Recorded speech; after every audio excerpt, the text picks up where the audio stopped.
जब किसी को हार्ट में तकलीफ होती है तो डॉक्टर के पास दिखाने जाता है, और डॉक्टर जो है तो सबसे पहले प्राइमरी जो है तो ईसीजी करता है। ईसीजी मिलने के बाद जो है तो जो मरीज है तो वो उसको तो ईसीजी समझ में आता नहीं है, तो वो डॉक्टर के पास जाता है कि भाई इसमें आप बताइए सही है कि गलत है। तो जबकि सही और गलत तो आप जो है तो 1 मिनट के अंदर आइडेंटिफाई कर सकता है आदमी, कोई भी आदमी। तो ईसीजी सही है कि गलत है उसको आप खुद कैसे आइडेंटिफाई करें, उसमें गलत क्या है वो तो अलग विषय हो गया, उसमें थोड़ा और जानकारी रहेगी तो वो भी मालूम पड़ जाएगा। एटलीस्ट ईसीजी सही आया है हमारा कि नहीं आया है, जानकारी होना जरूरी है। कि हार्ट जो है लगातार ऐसे धक धक धक कैसे करता है, किस एनर्जी किससे करता है, ईसीजी जो है उसी पे डिपेंड है। जैसे कि हमारे घर में पंखा चलता है, लाइट जलती है, कैसे जलता है? लाइट से। तो लाइट कहीं तो बनती होगी, और जब बनती है तो वो हमारे घर तक आती है, वो घर से हमारा जो है अप्लायंस चलते हैं। अब जो घर में लाइट आती है वो 220 वोल्ट रहता है। हमारे हार्ट में एसओ नोड होता है, वहाँ बिजली बनती है, तो उसका वोल्टेज बहुत कम वोल्टेज में होता है, मिनी वोल्ट में होता है। 1 मिनी वोल्ट में 1000 मिली वोल्ट होता है, तो उसमें से एक मिली वोल्ट। वैसे ही जो सेकंड होता है तो सेकंड का भी छोटा यूनिट मिली सेकंड होता है, मतलब 1 सेकंड में 1000 मिली सेकंड बिजली बनती है। ऐसे नोड से तो एवी नोड में आती है, एवी नोड से फिर डायरेक्ट वेंट्रिकल के वाल में जाती है।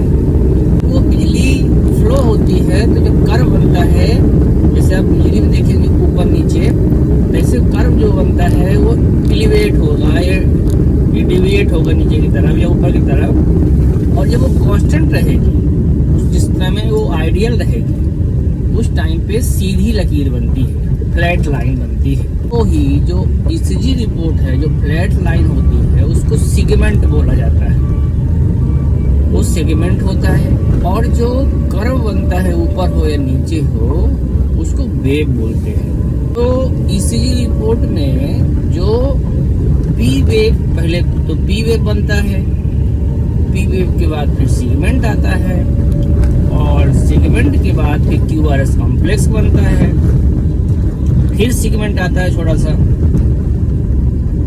फिर जो है तो टी वेव बनता है, और टी वेव बनने के बाद फिर सेगमेंट आता है जो कि वापस से पी को जोड़ रहा होता है, और उसके बाद फिर पी वेव बन जाता है।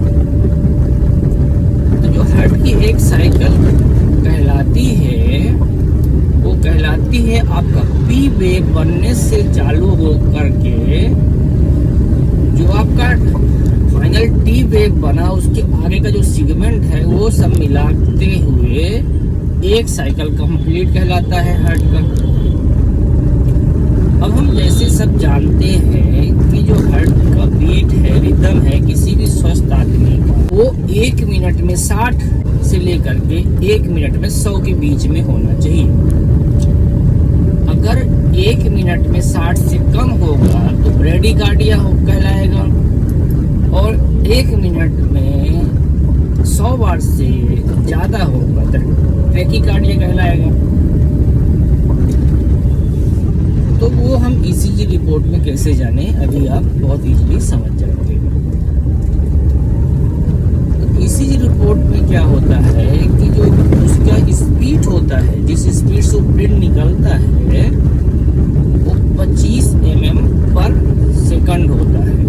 जो आप स्केल देखे होंगे, स्केल जनरली सेंटीमीटर में रहती है, तो उसमें छोटे छोटे mm भी बने हुए रहते हैं। तो 25 mm का मतलब कितना होगा? 2.5 सेंटीमीटर। 2.5 सेंटीमीटर 1 सेकंड में उसका निकलता है पेपर। एक mm के उसमें छोटे छोटे बॉक्स रहते हैं, एक mm के छोटे छोटे बॉक्स रहेंगे, तो स्क्वायर फॉर्म में रहते हैं। तो मतलब 25 mm की अगर हम बात कर रहे हैं तो मतलब 25 छोटे छोटे बॉक्स होंगे, 25 छोटे छोटे बॉक्स वर्टिकल,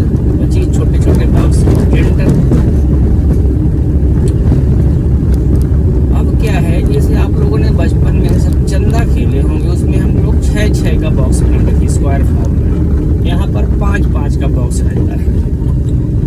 अब जो 5-5 का बॉक्स मिलके एक बड़ा बॉक्स बन जाता है।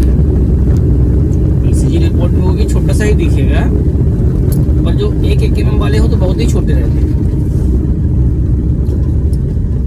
तो जो छोटा छोटा वाला बॉक्स होता है उसका जो लेंथ होती है 40 मिली सेकंड होती है। जैसे कि मैंने बताया कि 1 सेकंड में 1000 मिली सेकंड होता है। छोटे बॉक्स की लेंथ जो है 40 मिली सेकंड होती है। तो जब 40 मिली सेकंड मिलेगा, 5 बॉक्स हो जाएंगे 40 मिली सेकंड के, तो 200 मिली सेकंड हो जाएगा। और 200 मिली सेकंड मतलब एक बड़े बॉक्स जो है, एक बड़ा बॉक्स 200 मिली सेकंड का हो गया। तो 5 बड़ा बॉक्स जब मिलाएंगे तब हो जाएगा कितना, 1 सेकंड हो जाएगा। तो अगर हमारा हार्ट बीट 1 सेकंड मतलब 1 मिनट में 60 बार, मतलब 1 सेकंड में 1 बार, 1000 मिली सेकंड में मतलब 1 सेकंड में। वहीं पर जब हमारा हार्ट बीट 60 सेकंड मतलब 60 सेकंड मतलब 60 × 1000 मिली सेकंड में 100 बार करेगा। इसका मतलब क्या है कि एक बार धड़कने के लिए, एक बीट होने के लिए, एक रिदम होने के लिए 600 मिली सेकंड चाहिए। तो जैसे कि हमने देखा एक बड़ा बॉक्स जो हमारा होता है 200 मिली सेकंड का होता है, तो यहाँ पर 3 बड़े बॉक्स हो जाएगा। तो जो हमारा पूरा साइकिल है हार्ट का, पी वेव से लेकर के फिर सेगमेंट, पीआर सेगमेंट हो गया, फिर क्यूआरएस कॉम्प्लेक्स हो गया, फिर एसटी सेगमेंट हो गया और टी वेव हो गया। टी वेव के आगे जो एक सेगमेंट और बनता है, ये सब मिला के 3 बॉक्स से लेकर के 5 बॉक्स के बीच में है। तो मतलब आपका हार्ट सही है। और 3 से कम है या 5 से ज़्यादा है तो मतलब हार्ट में प्रॉब्लम है। ये सिंपली आप देख के समझ जाएंगे। जैसे कि पी वेव ऊपर ही बनना चाहिए, ऊपर तरफ एलिवेट होना चाहिए, फिर सेगमेंट बनना ही चाहिए, फिर उसके बाद क्यूआरएस कॉम्प्लेक्स का इस तरीके का बनना ही चाहिए, फिर सेगमेंट बनना चाहिए, फिर टी वेव बनना चाहिए। ये स्ट्रक्चर, ये डिजाइन जो हुआ है वो आना ही चाहिए। अगर वो नहीं आ रहा है तो आप तो भी मान सकते हैं कि कुछ ना कुछ प्रॉब्लम है। इससे आप समझ गए होंगे कितना ईजी है। कम से कम ये जानना तो बहुत ईजी है कि हमारे हार्ट में प्रॉब्लम है कि नहीं है। आपका जो ग्राफ है वो पी वेव, क्यूआरएस कॉम्प्लेक्स और टी वेव हर बार बनना चाहिए। अगर इक्वल इंटरवल में क्यूआरएस कॉम्प्लेक्स आ रहा है तो बहुत बढ़िया है, अच्छा ही है। और जो पूरा साइकिल है हार्ट का वो 3 बॉक्स, बड़े 3 बॉक्स से 5 बॉक्स में बन रहा है तो भी अच्छा है। और जैसे कि हमारा पी वेव कब बनता है, जब हमारा आर्टेरियल से ब्लड वेंट्रिकल में जाता है उस टाइम पे हमारा पी वेव बनता है। उसके बाद जब वो कुछ देर के लिए जो वोल्ट है वो आइडियल रहता है तो सेगमेंट बन जाता है। उसके बाद जब वेंट्रिकल से ब्लड थ्रू आउट बॉडी में जाता है, मतलब वेंट्रिकल डिपोलराइज होता है, उस टाइम पे क्यूआरएस कॉम्प्लेक्स बनता है। उसके बाद फिर वेंट्रिकल जब ब्लड फ्लो कर रहा होगा उस टाइम पे कुछ टाइम के लिए आइडियल होता है, सेगमेंट बन जाता है।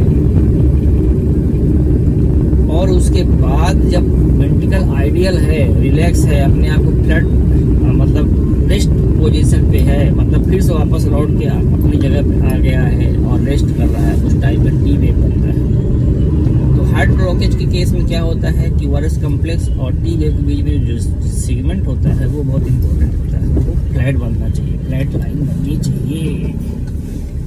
अगर फ्लैट लाइन नहीं बनी तो दिक्कत है।